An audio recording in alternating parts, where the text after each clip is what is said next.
Vamos a ver el 27. Sentados vamos a leer esa porción de versículos 27 en adelante. Hechos 11, 27. El tema del día de hoy: Antioquía, la iglesia solidaria. Antioquía, la iglesia solidaria. Amén. Amén, hermanos. Muy bien, 27 en adelante. La palabra de Dios dice así: en aquellos días unos profetas descendieron de Jerusalén a Antioquía, y levantándose uno de ellos, llamado Ágabo, daba a entender por el Espíritu que vendría una gran hambre en toda la tierra habitada, la cual sucedió en tiempo de Claudio. 29. Entonces los discípulos, cada uno conforme a lo que tenía, determinaron enviar socorro a los hermanos que habitaban en Judea, lo cual en efecto hicieron, enviándolo a los ancianos por mano de Bernabé y de Saulo. Muy bien. Oremos. Padre, bendiga su palabra, ayúdanos a poder entender a través de la enseñanza del Espíritu Santo cada uno de los principios que vamos a mostrar. Oramos para que seas tú, Señor, hablando a nuestros corazones y que puedas, bendito Señor, exaltar el nombre de Cristo a través de la enseñanza. Te damos las gracias por tu misericordia. En el nombre de Jesús, amén y amén. Muy bien. Bueno, nos hemos quedado en la iglesia de Antioquía. Hemos dicho que la iglesia de Jerusalén está cerrada. Amén, hermanos. Es una iglesia cerrada. ¿Por qué? Porque la iglesia de Jerusalén no quiere abrir puertas hacia los creyentes gentiles. Entonces, como ellos no quieren abrir puertas, ¿quién va a abrir las puertas? El Señor va a abrir puertas a través del Espíritu Santo. Entonces, la primera iglesia que se funda fuera de Jerusalén con gentiles, es decir, con gente que no es judía, es la iglesia de Antioquía. Diga conmigo Antioquía. Les expliqué los orígenes de esa ciudad la semana pasada. Si no, vaya y busque el sermón. Ahí está, usted lo va a encontrar. Pero ¿qué sucedió? Como la iglesia de Jerusalén, prácticamente, hermano, ellos estaban cerrados en su movimiento. Ellos querían hacer que los que se convirtieran al cristianismo, oiga, primero tenían que circuncidarse y después de circuncidarse tenían que cumplir la ley y ser creyentes en Cristo. Entonces, el tema de los gentiles es que cuando el Espíritu Santo comienza a moverse en la iglesia de Antioquía, comienza a bautizar a los creyentes en el Espíritu. Entonces, cuando los de Jerusalén se dan cuenta de que hay un mover del Espíritu Santo en Antioquía, acuérdense que Antioquía era una ciudad pagana, hermanos. Les expliqué la semana pasada que había una diosa llamada Dafne, ¿verdad? Y que la forma de adorar era persiguiendo las sacerdotisas. En la misma ciudad, si usted quería ir a adorar al templo pagano, usted tenía que andar siguiendo a las sacerdotisas, las pescaba y consumaba los actos de adoración sexual tan perverso como nosotros lo estamos escuchando hasta este momento. Entonces, Antioquía no era una buena ciudad. Diga conmigo, no era una buena ciudad. No era un buen ambiente. Diga conmigo, no era un buen ambiente. Pero ahí estaban los gentiles. ¿Y cuál es el cambio que da el capítulo 11 en los versículos que hemos visto anteriormente? Que el Espíritu Santo ha comenzado a tocar a los gentiles. Pero óigame bien. Ahora, escuche, es prácticamente el judío buscando ya a gentiles. Los 3 puntos de aproximación que les enseñé la semana pasada, ¿cuáles fueron? Lo primero fue que los gentiles, hermano, buscaron a los judíos para que les explicara la salvación. Pero en estos versículos que acabamos de estudiar la semana pasada, vimos que hay un cambio. Ya conmigo un cambio. ¿Y cuál es el cambio, hermano? Ya los judíos convertidos al cristianismo comienzan a buscar a los gentiles y comienzan a decirles: ¿quieren entrar al cristianismo? Vengan. ¿Quieren entrar a creer en Jesús? Vengan. Entonces, aquí se da el mover del Espíritu Santo. Es el Espíritu Santo el que ha hecho todo aquí, porque los judíos no querían dejar entrar gentiles, pero como el Espíritu Santo lo quiso, cuando se dieron cuenta que estaba un gran movimiento del Espíritu en Antioquía, ¿a quién mandaron? Mandaron a Bernabé. Y eso lo vimos, ¿verdad?, en los versículos anteriores. Mire lo que dice el versículo número 22. Llegó la noticia de estas cosas a oídos de la iglesia que estaba en Jerusalén, y enviaron a Bernabé que fuese ¿a dónde? ¿Por qué? Bernabé era un hombre que tenía cultura judía y también tenía ese contacto con los gentiles. Entonces los de Jerusalén dijeron: anda a ver qué es lo que está pasando. Están abriendo una iglesia ahí en Antioquía y no nos han dicho nada, ¿verdad? Entonces imagínate que los de Jerusalén quieren venir y cerrar la puerta, ¿verdad? ¿Y cuál es el problema? La mano de Dios estaba tocando corazones, hermanos. Estaba tocando corazones. Vea lo que dice el versículo número 20, lo que dice el 20. Pero había entre ellos unos varones de Chipre y de Cirene, los cuales cuando entraron a Antioquía hablaron también a los griegos, anunciando el evangelio del Señor Jesús, y la mano del Señor estaba con ellos y gran número creyó y se convirtió ¿a quién? Al Señor. O sea, los de Jerusalén querían cerrar el movimiento, pero ¿qué pasó? El Espíritu Santo los tocó, hermanos, y no lo pudieron detener. Entonces cuando se comienza a mover el Espíritu, mandan a Bernabé para que evalúe qué es lo que está pasando. Entonces, ¿cuál es el peligro? Que venga Bernabé con la misma política de los de Jerusalén y diga: ah, vaya, entonces ustedes ya recibieron al Espíritu, entonces ahora circuncídense, tienen que circuncidarse. Diga conmigo: no lo hizo así. Bernabé no les pidió eso. Si ya el Espíritu Santo los había llegado a visitar, si ya ellos se habían convertido a Jesús, entonces ¿qué hizo Bernabé? Los cuidó en esa recién conversión. Y yo les expliqué la semana pasada lo importante que hayan hombres maduros cuidando a los tiernitos en la fe. ¿Sabe por qué, hermano? Porque esta iglesia tiene un montón de tiernitos. Diga conmigo: tiernitos. Mire, ¿qué necesita una iglesia cuando hay un montón de gente convirtiéndose y gente nueva que viene a la iglesia? Hombres maduros y mujeres maduras que orienten a los tiernitos y les digan: hermanitos, tienen que venir a congregarse, tienen que aprender Biblia, ¿verdad? Entonces, vea qué importante es tener hombres de Dios que lo cuiden a uno. Hermano, yo les decía la semana pasada, cómo yo no hubiera querido que cuando yo me convertí al cristianismo, ¿verdad? Cuando yo vine al evangelio, alguien me dijera: mira, estos son los primeros pasos. Hermano, nadie me dijo nada. O sea, prácticamente yo me bauticé sin saber lo que estaba haciendo. O sea, porque mis papás sabían, pero poco. Y yo me bauticé sin saber. Pero ¿qué pasa? Bernabé era un hombre maduro y cuidó a los tiernitos de Antioquía, que ya no son judíos, son gente griega que ha venido al evangelio, ¿verdad? Entonces, mire qué bonito cómo pone el versículo 23 el carácter de Bernabé. Mire el 23. Cuando llegó y vio la gracia de Dios, se regocijó y exhortó a todos a que con propósito de corazón permanecieran fieles al Señor. ¿Qué significa eso? Les exhortó, les dijo: ánimo. Yo les dije que en griego, permanecer fieles, en griego, eso, texto, quiere decir, diga conmigo, permanecer unidos.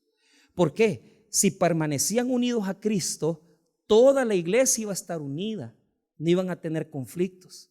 Entonces Bernabé está cuidando a los tiernitos, a los recién nacidos. Hermano, ¿se acuerda cuando usted aceptó a Cristo?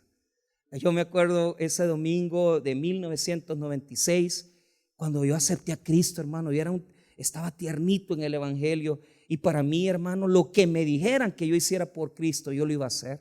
Y me apasioné por Jesús. Amé a Cristo de una manera que nunca más lo he volvido a experimentar. Lo he vuelto a experimentar ya conmigo, el primer amor. Todo aquel que viene al evangelio por primera vez se apasiona y dice: quiero servir, quiero trabajar para el Señor. Qué bueno, hermano, que los que estamos sentados aquí volviéramos al primer amor, ¿verdad? Desde el predicador hasta el último que está sentado, que volviéramos al primer amor, que fuéramos como antes, ¿verdad? Yo me acuerdo, hermano, que no quería hablar con ninguno de los pecadores de mis amigos, porque me llegaban a buscar los viernes para que fuéramos a tomar, y yo me había hecho evangélico, y yo decía: ay, ¿cómo les digo que ya no quiero tomar, verdad? Bueno, voy a ir y voy a hacer que me estoy tomando la cerveza, ¿verdad? Y fui un montón de veces a sentarme, hermano, y yo les pedíme una, pero al final lo que hacía es que la botaba, ¿verdad? La escondía, con ya estaban bolos, no atinaban, ¿verdad? Pero, hermano, dar el paso de estar en la mesa con los borrachos y decir un momento después: ya no les voy a acompañar. Ese fue un paso grande. Diga conmigo: un paso grande. Me costó, hermano, porque hey, decían, hey Mike, toma Michael, toma que está la cerveza. Y claro, a mí me gustaba, pero ya el Espíritu Santo estaba en mí. Entonces yo tenía que detenerme. Y eso fue lo que pasó. Lo que pasó fue que primero dejé de ir con ellos, ¿sí? Primero dejé de ir con ellos y me comenzaron a molestar.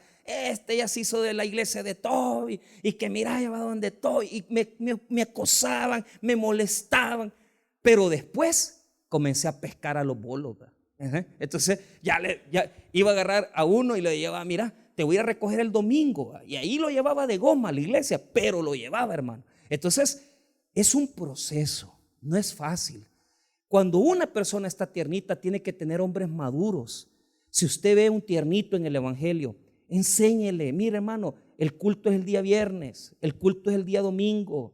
Mire, venga, métase al evangelismo, ayudemos a los tiernitos que todavía les falta mucho por conocer.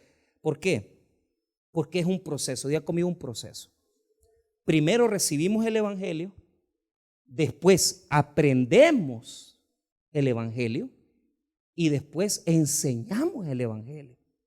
Veamos el proceso. Recibimos el evangelio, aprendemos el evangelio y enseñamos el evangelio. Hay hermanos que se han quedado solo aprendiendo, pero no están enseñando. Tenemos que enseñar el evangelio, porque ese es el proceso que Dios ha establecido para crecer. Diga conmigo, crecer. Ahora, estos son tiernitos, recién acaban de recibir el evangelio. Amén, hermanos. Entonces, mire qué precioso cómo los trata Bernabé. Les dice, permanezcan fieles. Ahora, mire el versículo número 24, cómo define el carácter de Bernabé. Porque era varón bueno y lleno del Espíritu Santo y de fe. Y una gran multitud fue agregada al Señor. ¿Por qué? Porque el carácter de Bernabé era varón bueno y lleno del Espíritu. ¿Qué era lo más poderoso de Bernabé? ¿Que era bueno? No, sino que estaba lleno del Espíritu Santo. Y por eso cuidó a los tiernitos e hizo que muchos llegaran a los pies del Señor. Amén, hermanos. Ahora, ve el 25. Después, ¿por qué? Ponga atención. Necesitamos maestros. Diga conmigo, necesitamos maestros. Cuando ya te cachan en el evangelio, tenés un maestro que te dice, estos son los primeros pasos. Necesitas un maestro que te enseñe Biblia. Amén. Entonces, ¿a quién fue a buscar Bernabé? A uno de los personajes más importantes del cristianismo, llamado Pablo. Pablo había conocido a Bernabé hace más de 10 años. Y Bernabé se acordó de Pablo. ¿Por qué? Porque necesitaba una persona, óigame, que tuviera cultura judía y cultura griega. Que tuviera contacto con los judíos y que tuviera contacto con los gentiles. Diga conmigo, un puente. Siempre necesitamos puentes. Entonces, dijo Bernabé, todos estos tiernitos necesitan que alguien les enseñe, que un maestro les enseñe palabra. Amén, hermanos. ¿Qué necesita un tiernito? Venir a la iglesia, agarrarse el papel y lápiz, venir al culto miércoles, venir culto, si puede, no miércoles, jueves, pero son los cultos de enseñanza, aprender Biblia. Ahí es donde usted aprende Biblia, ¿verdad? En miércoles y jueves. El domingo aprende a la práctica cristiana, pero miércoles y jueves aprende a crecer. Ahora, ¿a quién fue a buscar? A Pablo. Mire lo que dice el versículo 25.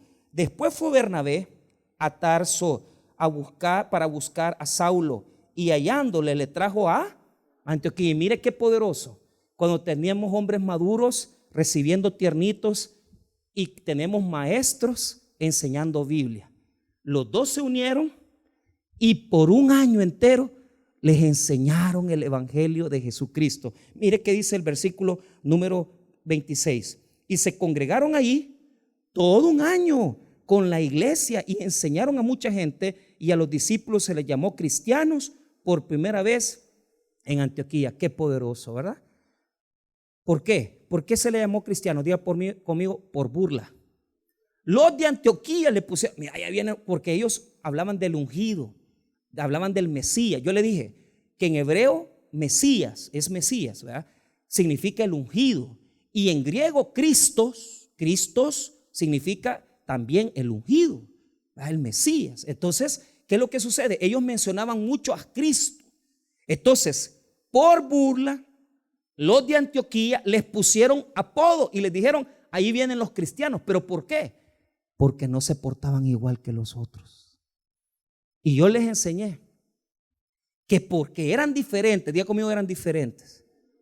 Primero se comenzaron burlando de ellos, pero después este sobrenombre quedó como el verdadero nombre de los cristianos, porque ellos no se metían al culto de pagano, porque ellos predicaban el evangelio y porque ellos tenían un carácter diferente. Amén, hermanos. Por eso se les llamó cristiano. En medio de una ciudad pagana, en medio de una ciudad donde había paganismo, en medio de una ciudad donde había adoración a dioses paganos, Dios levantó una iglesia, levantó la luz en medio de las tinieblas. ¿Dónde necesita Dios que vayamos? Donde está oscuro, donde hay más oscuridad, donde hay más pecado, donde hay más ignorancia de Dios. Allí es donde tenemos que ir con la luz de Cristo. Amén. Entonces, la relación del verso 26 con el 27 es importante. ¿Por qué? Porque aquel que se llama cristiano debe tener otra característica. ¿Y sabe cuál es? Diga conmigo, ser generoso. Mire cómo une el texto bíblico la característica de ser cristiano y ser generoso. Óigame bien, hermano. La generosidad y la capacidad que tenemos de ser caridad, eso es de los cristianos, viene en nuestro ADN. Cristo lo enseñó así, hermanos. Si usted es cristiano, usted es generoso. Si usted es cristiano, tiene que ser también una persona que sepa ayudar a otros. Por lo tanto, el verso 27 hasta el verso 29 nos van a enseñar la característica de la generosidad de la iglesia de Antioquía. Por eso el título del sermón es Antioquía, ¿verdad? La iglesia solidaria. ¿Por qué? Porque ellos, óigame, eran tiernitos y lo primero que aprendieron, además de Biblia, fue a dar. Un año tenían de convertidos y ya estaban dando. Y usted ya tiene 20 años aquí y no ha dado nada.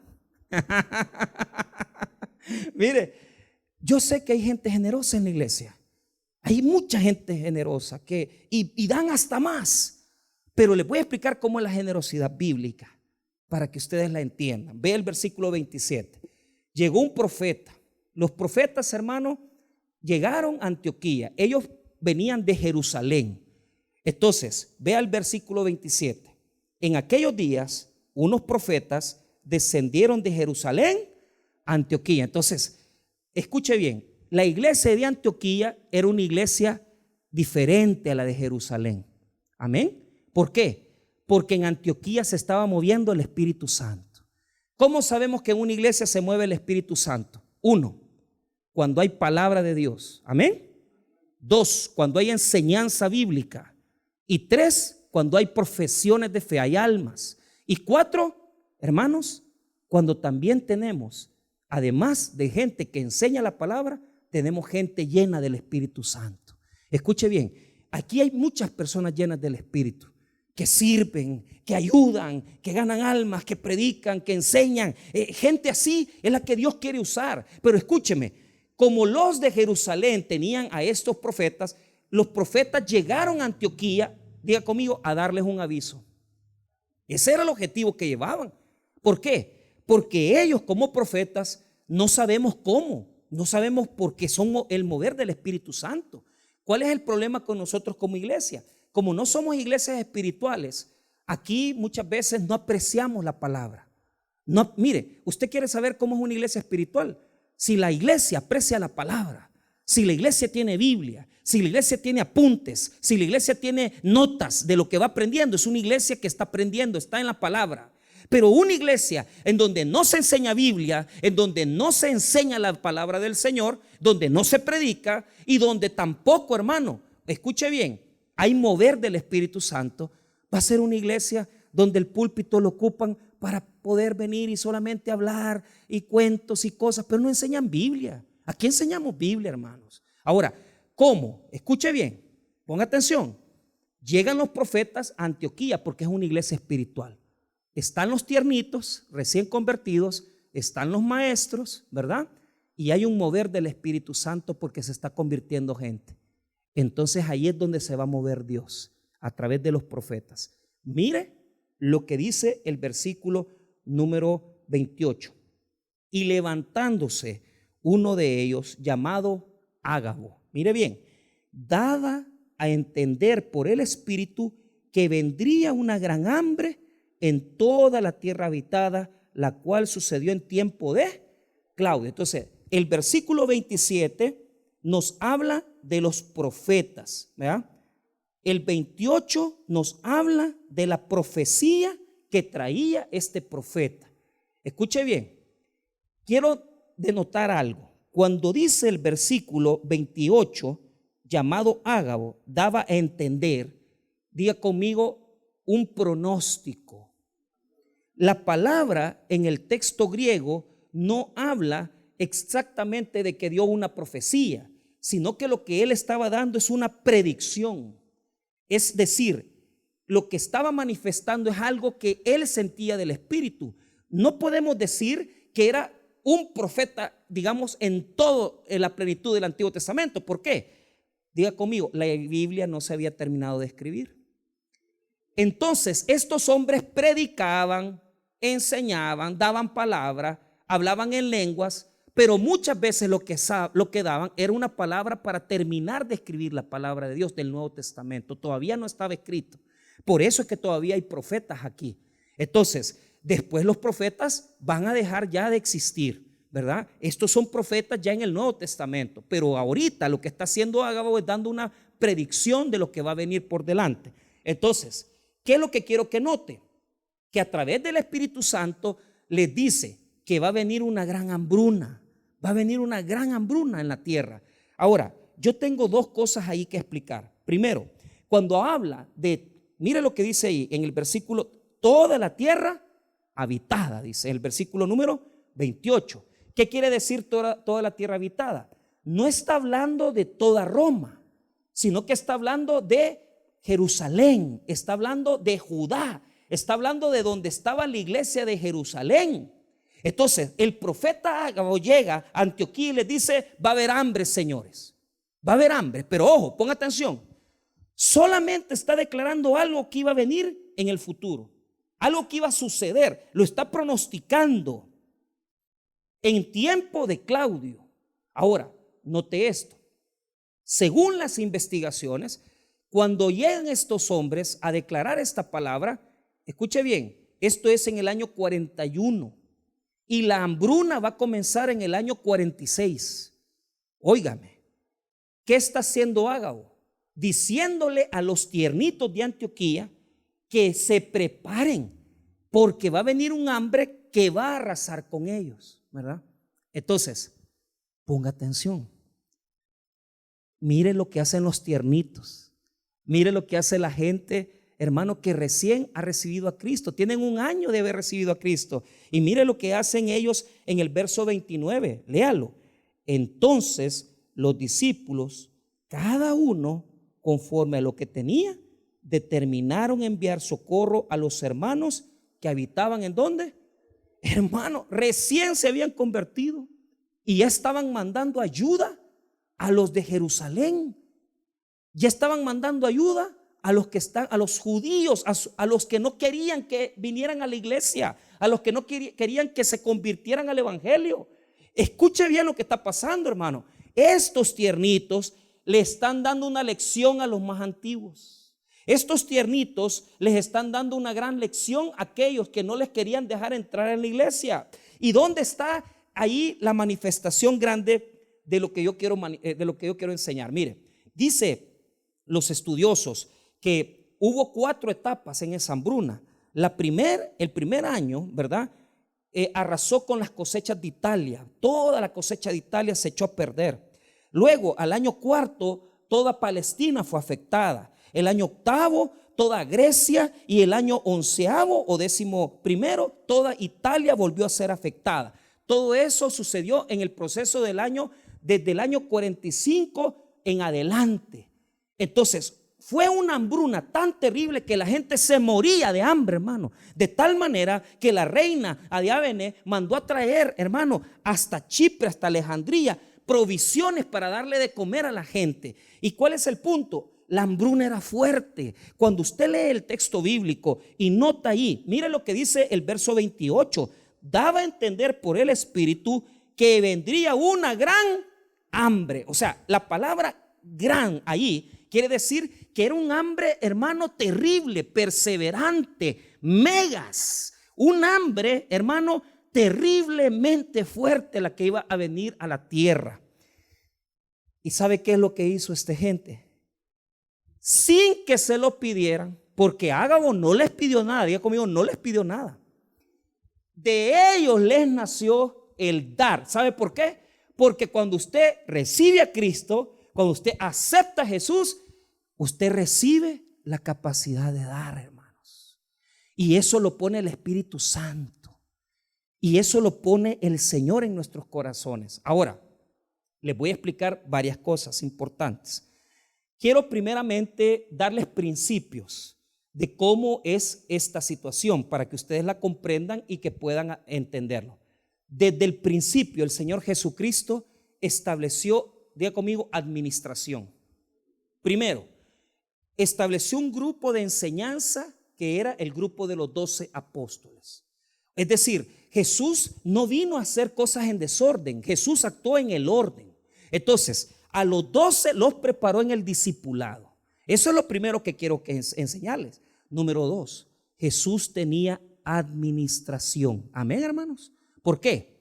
Porque dice el texto evangélico que había un hombre ahí llamado Judas, que era el que llevaba la bolsa de las ofrendas. Pero ¿qué es lo que sucede? Cuando vino una mujer y le puso el perfume a Jesús, quebrando un vaso de alabastro carísimo que valía más de 300 denarios, Judas dijo: no, hombre, este perfume lo deberíamos haber vendido y darlo ¿a quiénes? Mentiroso, si él le metía la mano a la ofrenda. ¿Ah? ¿Y cuál es el problema? Mire, eso de que mete la mano a la ofrenda es viejo. Mire, en la iglesia viene gente acá, que mire, que cámbiame el billete de 20, y gente con billete falso viene a dar, hermano. Y es terrible, porque mucha gente cree que robándole a Dios va a ser bendecido. Por un billete de 20 pidiendo 15 pesos vueltos, lo que estás llevando nada más es castigo para tu vida. Pero ¿qué es lo que sucede? Jesús mismo estableció la administración. ¿Por qué? Porque el mismo Judas llevaba los recursos, pero el mismo Judas los robaba. El mismo Judas, hermano, tomaba de las ofrendas. Ahora, les voy a dar un tercer principio. ¿Quiénes eran los mayores donantes de Jesús? ¿Quiénes eran los mayores donantes de Jesús? Los que más dinero les daban. ¿Ah? ¿Quién? A ver, escuela dominical. ¿Quiénes son los mayores ofrendantes de Jesús? ¿Quiere saberlo? Vaya conmigo a Lucas 8. Ahí lo va a encontrar para que póngale división ahí, póngale una separación al texto. Mire, dice Lucas 8, capítulo 2 y 3. Lucas 8, versículo 2 y 3. Si usted quiere leer desde el 1. Aconteció después que Jesús iba por todas las ciudades y aldeas, predicando y anunciando el evangelio del reino de Dios, y los 12 con él. Mire, no quiere decir, póngame bien, ¿qué es lo que está diciendo Jesús? ¿Qué es lo que está diciendo el evangelio ahí? Primero dice que quienes iban con él, los 12, diga conmigo los 12. Pero mire, el texto no quiere decir con claridad, pero es como que, aquí está, diga conmigo, las discípulas. Las que más le daban ofrendas al Señor eran las mujeres. ¿Por qué? Porque las mujeres tienen la caja registradora aquí, mire. ¿Ah? ¿Cuánto necesita mi Señor? Mira, unos 300 denarios. Ahí estaban las señoras dándole el dinero. Mira lo que dice el versículo 2. Y algunas mujeres que habían sido sanadas de espíritus malos y de enfermedades, María, que se llamaba Magdalena, de la que habían salido 7 demonios, Juana, mujer de Chuza, intendente de Herodes, y Susana, y otras muchas que le servían de sus bienes. ¿Sí? Pero eso no es nada. Cuando le tuvo que dar de comer, ¿verdad? Cuando él venía y tenía que darle de comer a la gente, ¿a quién le decía? Miren, tienen que ir a comprar esa comida. Por ejemplo, cuando está hablando con la samaritana, ¿a quién manda a comprar? A sus discípulos. Vayan a comprar comida porque vamos a almorzar. Es decir, Jesús siempre administró recursos. Pero ¿cuál es el punto? Nosotros queremos ver el evangelio como que fuera algo ajeno al dinero, ¿verdad? No, hermano, lo espiritual va unido a no los escucho, lo espiritual va unido a ¿por qué? Porque si hay un pecado que se lleva a la gente al infierno, ¿sabe qué es? La codicia, la avaricia. Se lleva más gente el amor al dinero al infierno que el adulterio, que el alcoholismo y que cualquier otro pecado, hermano. ¿Ustedes sabían eso? Entonces, la Biblia desde el principio nos enseña, Jesús, que a los pobres siempre los tendréis. Y los pobres, hermanos, son el lugar donde nosotros tenemos que ayudar y bendecir.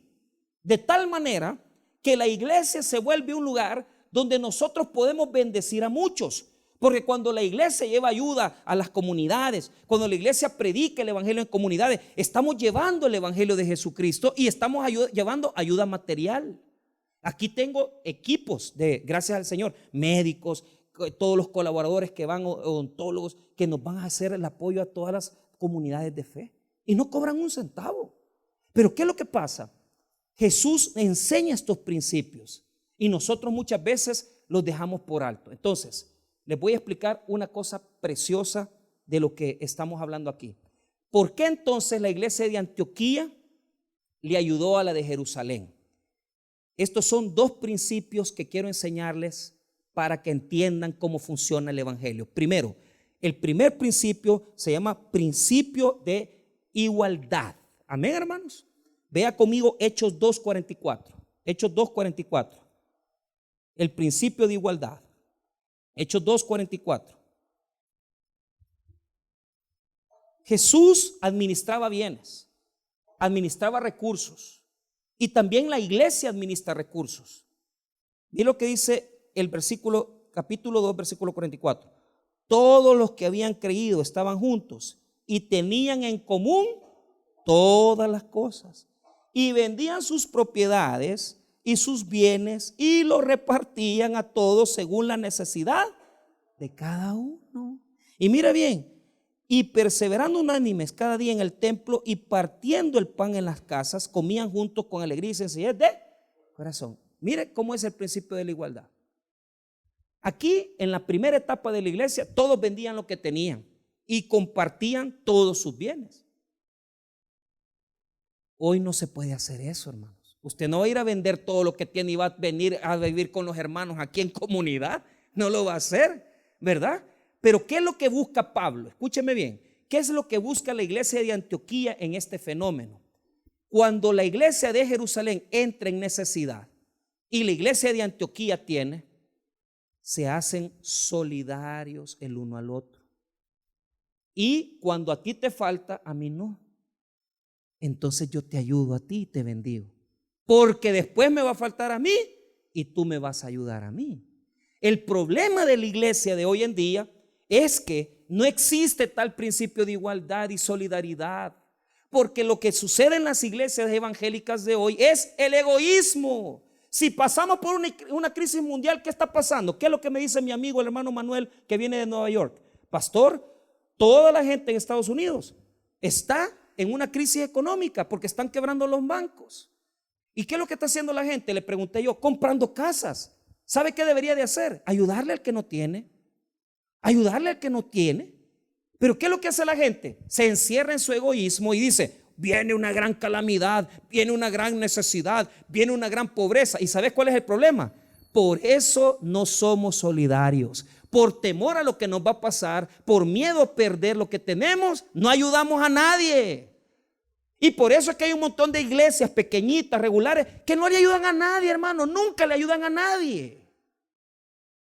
Si somos cristianos, tenemos que ser solidarios y buscar el principio de igualdad, en el sentido de que si a ti te falta, yo te ayudo y tú me ayudas a mí cuando yo lo necesito. Pero eso cuesta. Eso es un desarrollo. Les voy a contar algo. Dios me ha dado el privilegio de pastorear varios años. A un amigo mío que pasó por una pena bien difícil, yo le dije: mira, no te preocupes, te vamos a poner una ofrenda de ayuda porque no tenés trabajo, no tenés aquí, me vas a apoyar en el ministerio. Pastor, ¿y a qué hora voy a venir? Solo vas a venir en la tarde, le digo yo. Vaya, está bien, me dijo. Por 2 años la iglesia le suministró sus recursos, su ingreso. Hermanos, y eso es increíble. ¿Sabe por qué? Porque cuando ya encontró trabajo, no solamente, fíjese que no solamente ayudó a muchos hermanos con lo que él encontró. Porque yo, mire, ¿quién te regaló eso? No, es que el hermano fulano me ha ayudado con esto. O sea, él está devolviéndole. Amén, hermanos. Entonces, pero sabe que una de las personas que me mantuvo a mí en la pandemia fue él. Fue él. Él me mandaba sus ofrendas a mí, directo, cuando la iglesia no tenía un 5 para pagarme. Claro que Dios lo tiene bien prosperado, pues. ¿Por qué? Porque ese es el evangelio. El evangelio no es: yo estoy en pena, hay una crisis y yo me encierro y guardo el dinero. No, si tenés alguito, sembrá. Pero es que a mí me llega llegar a los negocios de ustedes, porque cuando yo llego no me cobran, fíjese. Dice: el pastor es gorrón. Sí, ¿y qué? ¿Ves? Pero me como mis 3 pupusas y no pago. ¿Sabe por qué? Porque Dios bendice. O sea, no tengo. Y parece increíble algo, y le comento. Yo no llevé dinero, no sé por qué no llevé. Y yo estaba invitando a 2 pastores. Vaya, pidan lo que quieran. Y yo, la meta que tenía era, ahí le voy a quedar debiendo, hermano. Así va. Y mire, para la gloria, o sea, hasta pena daba. Cuando terminé de comer, yo todo intranquilo comía, porque pero me la voy a volar, dije yo, de la comida. Y al final ya voy a traer el billete y se lo dejo. Hermano, terminé de comer y dije: hermana, y yo con autoridad, ¿cuánto le debo? Si no tenía ni 5. Pastor, es bendición. Aleluya, le dije yo hasta saltaba. ¿Por qué? Porque qué increíble. Yo decía que si supiera que no ando ni $1, pero era porque no había llevado dinero, sinceramente. O sea, pero es la bendición. Ganad amigos por medio de las riquezas injustas, ¿verdad, hermanos? ¿Por qué? Para que cuando éstas nos falten, os reciban en las moradas eternas. ¿Por qué? Les explico. Si usted, hermano, a través de las cosas del evangelio, usted le sirve a los otros, usted siempre va a tener puerta abierta hasta en el cielo, hermano. Y esa gente que vos le ayudaste, siempre te va a ayudar a vos. Fíjate. Pero, ¿por qué hay mucha gente aquí que también: pastor, fíjese que le estamos ayudando al hermano fulano? Y a mí me piden permiso, le damos de él, hermano. Si usted le ha nacido, déle con todo. ¿Sabe por qué? Ganad amigos por medio de la riqueza injusta. ¿Por qué? El pisto que tenemos no es de nosotros y Dios nos lo ha dado, hermano. Y es inmundo. ¿Por qué? Porque es pecaminoso. Pero ¿sabe qué? Es bueno tener pisto porque uno se compra sus cositas. Entonces, ¿para qué sirve el dinero? Para sembrar, para ayudar a otros, para hacer buenos recuerdos con tu familia, para pasar buenos momentos con tu hogar, con tu esposa, con tus hijos, con tu segundo hogar. No, ahí ya no, hermano. Allá usted acá está haciendo su propia teología. Pero el principio se llama solidaridad. Ahora, el segundo principio se llama intercambio o reciprocidad. Amén, hermanos. Intercambio o reciprocidad. Veamos este principio en Romanos 15. ¿Por qué? Y con esto voy a cerrar. Les voy a explicar. Romanos 15, 26 en adelante. Romanos 15. Hechos, Romanos 15. Miren lo que dice versículo número 26 en adelante. Miren lo que dice la palabra.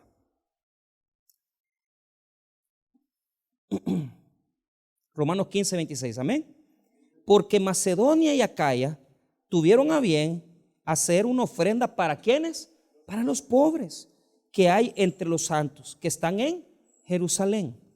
Pues les pareció bueno, mire lo que dice ahí, y son deudores a ellos, porque si los gentiles han sido hechos participantes de sus bienes espirituales, deben también ellos ministrarles de los materiales. Vaya, Diga conmigo, 2 ofrendas. Mucho del ministerio de Pablo fue recoger ofrendas. ¿Por qué? La primera vez que recogió ofrendas fue en Antioquía. Amén, hermanos. Ok. La segunda vez fue para llevarla a la iglesia, hermano, de Jerusalén. Pero eso lo vamos a encontrar en Gálatas y en Corintios. Y esta es esa ofrenda. Esa es la segunda ofrenda. Diga conmigo, la segunda ofrenda. La primera no es igual que la segunda. No se confunda, porque muchos confunden la ofrenda de Antioquía con la segunda ofrenda, que era para los pobres de Jerusalén. Son 2 distintas. Pero escuche, ponga atención. ¿Qué es lo que usted ve en ese versículo analizándolo? Ya lo leyó. Ya le puso atención a lo que está diciendo. Ok, te voy a decir en qué consiste el principio del intercambio de reciprocidad. Si has recibido bienes espirituales de alguien, nosotros estamos también comprometidos a sembrarle bienes materiales si los tenemos. ¿Qué quiere decir eso? Mire, lo explico. El maestro en la Biblia, el predicador de la Biblia, el que es líder en la iglesia, si usted ha aprendido algo de él, ¿qué es lo que dice el apóstol Pablo? No pongáis bozal al buey que trilla. ¿Por qué? Porque si usted de su corazón le quiere sembrar, porque él es su maestro, porque él le ha enseñado los bienes espirituales y porque usted ha ganado espiritualmente, hermanos míos, tenga toda la bondad y todo el gozo de sembrar. ¿Por qué sembramos aquí, hermano? Porque aprendemos Biblia. Nosotros recibimos bienes espirituales y sembramos en la iglesia para que la iglesia pueda sembrarle más bienes espirituales a otras personas. ¿Cuánta gente ha venido aquí y ha restaurado su familia? Usted está en crisis. Aguante, hermano, venir a la iglesia 6 meses y yo se le aseguro que usted no se divorcia.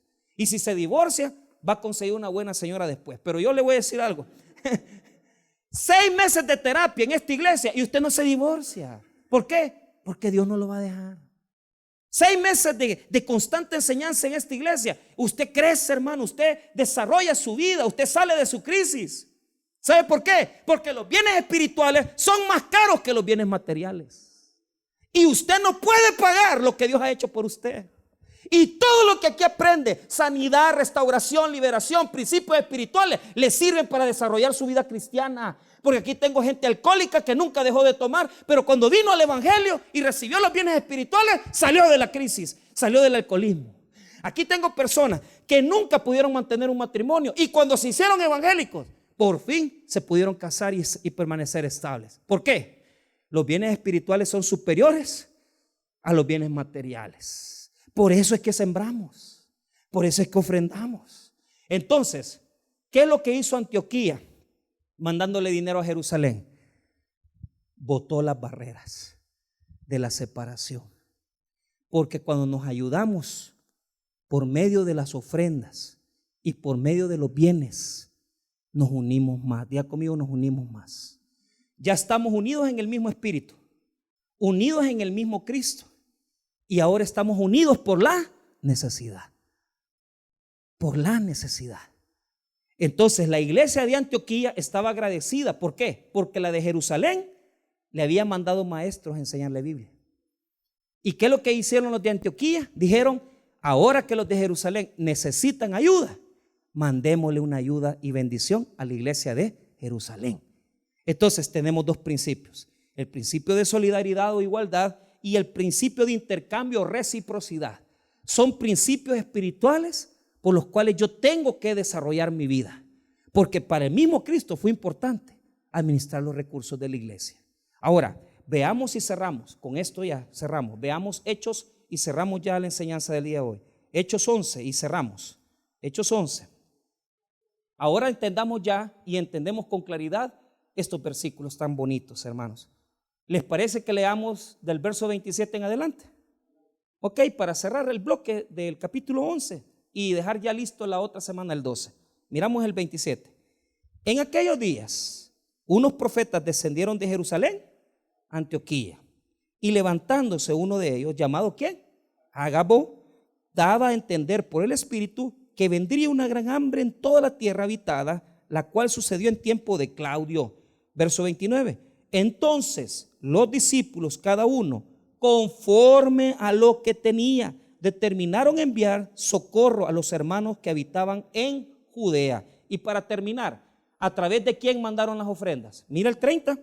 lo cual en efecto hicieron enviándolo a los ancianos por mano de Bernabé y de Saulo. Usaron hombres de Dios para mandar el dinero a Jerusalén. Qué precioso, ¿verdad? La iglesia de Antioquía, una iglesia dadivosa y solidaria. Amén, hermanos.